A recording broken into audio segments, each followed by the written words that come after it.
another day on Cornwall Pocket Farm. Today I thought I would show you what I'm doing with my tomatoes. The first year I had the top bed that is now England. That was carefully barricaded off from the builders really early on when they were just finishing off. And I put some tomatoes in there that first season. If I can find any footage, actually, I might put a little bit of picture in here.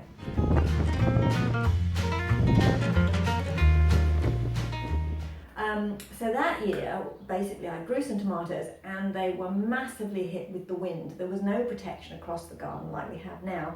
And the wind came through, so they all sort of grew at an angle like this, and there were shorter ones at the front and a bit longer at the back, but they were really hammered and they weren't very happy. So that was the first year. The next year, I grew tomatoes and they were brilliant. We had heaps of tomatoes and it was a really good year for tomatoes. That was great. And then we've got lots of tomatoes. We've got some of the tomatoes in sort of tomato nappies. You can see they're going a little bit red, hopefully. But the birds decided they looked very tasty, so we've had to put protection there. So we've got 3 different varieties. We've got a cherry, which is tomato. Then we've got Alma, which is a plum tomato, and at the back we've got a big knobbly ox heart, which is like a large beefsteak tomato. Then last year I grew tomatoes, and I was growing them in Italy last year, and they all got hit by the psyllid bug. So they grew well up to a reasonable point, and then they got psyllid and didn't really get much else. But it was a reasonable tomato harvest, you know, given that they got psyllid. I did put quite a few in, so I did get a reasonable amount, but not as many as I wanted. So this year, I've tried to sort of spread my options a little bit. Some of it's going well, sort of, some of it's not. But anyway, I've got various approaches which I'm trying this year. So you will have seen probably in my last video, one of my approaches is to make this marquee, this mesh marquee, where most of my tomatoes are going. And that's up, and I've got my tomatoes planted in there. The other thing I've done is I started some tomatoes in the conservatory in here, and you might have noticed they're not here anymore because they all got sort of mildew, like a powdery mildew on the leaves. We've got a big fan up here and I thought that might be enough ventilation, but perhaps not. So the tomatoes up here all basically got plonked unceremoniously outside because I thought, oh, they need more ventilation. They're not looking well. A, because I've just bunged them outside after being in here and they weren't hardened off or anything. And also they've got the powdery mildew. So yeah, anyway, they are growing tomatoes. They're just not really very healthy, but I'll show you those. The other thing was, unfortunate, because they got powdery mildew, my seedlings that were sitting in here also got powdery mildew. I've tried to treat them with a sort of a milk solution that I found on the internet, and I've planted them out. They weren't looking very happy to start with because, again, I didn't actually harden them off. I just thought, I've got to get them out. So I basically put them in the beds. Some of them have really perked up, so I'll show you those as well. So I'm hoping that they'll be okay because they're the ones in the marquee. I also did an earlier sowing and put those straight out into England, one part of England, on that bed, and they look okay. They're coming on. They're not growing very fast. I hardened them off a little bit, but not too much, and they went out. Then I've got another set of tomatoes which I sowed after all the powdery mildew episode, so they don't have powdery mildew. And basically I put them out in the cold frames and I'm hardening them off slowly, and they will go outside with no protection in probably a few weeks, which is prime psyllid time basically. So they could get devastated with the psyllid. So those are my various options that I've tried, and I will show you them as we go around the garden. It's a little bit windy out there, so I'm just telling you that now so that you know what I'm showing you. But I'll probably tell you again when I show you. But yeah, those are the different options. I've got ones that were started really early in the conservatory in pots and they've been dumped outside. I've got some that were seedlings and put in the marquee, which is protection for psyllid, but they weren't hardened off. I've got some that went out early, direct into the beds and were a little bit hardened off. And then I've got some which were sown late and are being hardened off, and they'll go straight into the garden without protection. So those are my options. I also have a couple of varieties where I've put one in the marquee and one will be outside, so I can see how they work.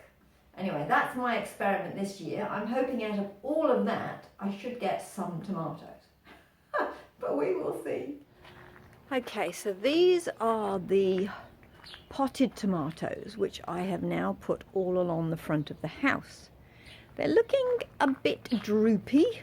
The new leaves are looking, I mean, they're okay, and there's heaps of flowers on them, as you can see, but they are looking a bit sad. I don't know if you can see lower down, the leaves are a bit yellow and a bit droopy, and I have taken off quite a few leaves with powdery mildew. But you can see here we have tomatoes growing. Look, you see? If you can see that, like there's quite a number of tomatoes coming. But the plants don't have a lot of leaves on them. Some of them are doing a bit better than others. But I have actually taken off the worst affected leaves. But heaps of flowers. So we will see what happens there. Right, so the outdoor tomatoes that I've put in, I do need to clear this bed actually, because we have lots of wonderful bee fodder and the bees are all over there. Oh look, there's a little bee there. You see that little bee there? Just having a little food. So happy as Larry. But here are my outdoor tomatoes. So these are Marmande and they went straight outside. They're not growing very fast because when they went out it wasn't that warm. They're holding their own. They look reasonably strong. So they've gone straight outside. They have no protection, but they were the ones that did best from the psyllid last year. And then here we have the tomatoes that were late sown. Excuse those seedlings there that are looking quite sad. Yes, they are sad. I forgot about them and they dried up a bit. But anyway, the tomatoes are what we're looking at here. So they were sown later and I'm now hardening them off in the cold frame. When they get a bit bigger and a bit stronger, they will go out into this bed, actually behind this bed, Italy. So then we have the tomatoes in the marquee. So as you can see, my main tomatoes are in here, and they're interplanted with a whole range of other bits and pieces as well. So we've got a whole bunch over there and through the middle and some more over here. So these ones did get powdery mildew when they were small seedlings.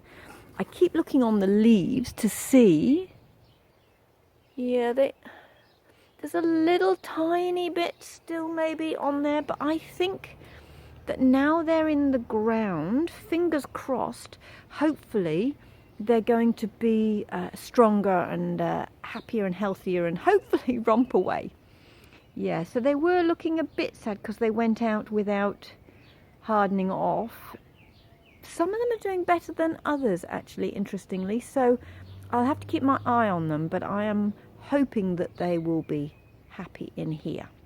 Anyway, so those are all my various tomato options. This is the next bed that I need to clear.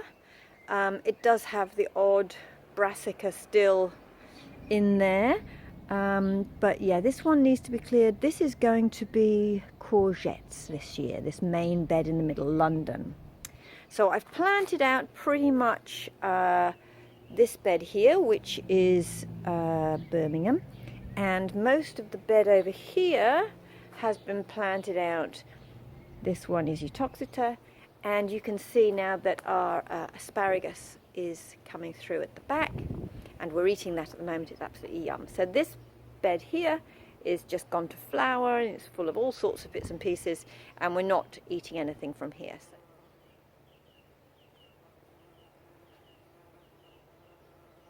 So I think the brassica flowers are really important for the pollinators early in the year like this. So I leave them to flower as long as possible until I actually need the bed.